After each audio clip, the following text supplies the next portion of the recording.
Dans cette séquence, nous allons traiter le petit b, 2p plus 6 sur p plus 3 au carré.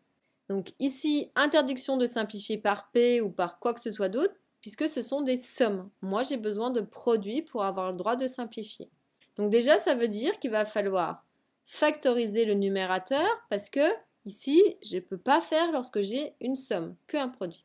Est-ce qu'il y aurait un élément commun entre les éléments de la somme, c'est-à-dire entre 2p et 6? Eh bien oui, c'est 2, puisque 6, il peut se transformer. Donc on va le réécrire pour bien voir la transformation. Donc ce serait 2p plus, donc au lieu de 6, on doit faire apparaître 2 fois 3 sur p plus 3 au carré. Et donc maintenant, puisque je cherche à mettre en facteur, je souligne mon élément qui est commun, c'est 2, donc je peux le mettre devant, facteur 2, et je recopie tout ce qui n'est pas souligné en lisant de la gauche vers la droite. Donc il reste P, mon signe plus, et ensuite comme j'ai pris 2, il me reste 3.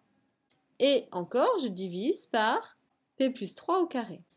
Alors, attention, je n'aurai pas le droit de simplifier par P plus 3 et dire qu'il reste 2 sur quelque chose au carré. Il faut bien comprendre qui est P plus 3 au carré. Donc pour cela, on va vraiment détailler encore sur une étape.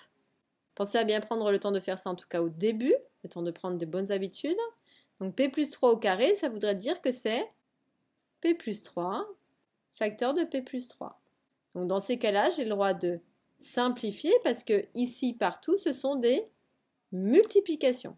Et je peux simplifier par 1 P plus 3 au numérateur et 1 au dénominateur. Je choisis celui que je veux, par exemple lui. Et comme ils sont identiques, je peux les simplifier et je recopie tout ce qui reste. Donc il va rester 2 et il va rester P plus 3. Donc voici la fraction irréductible du petit b.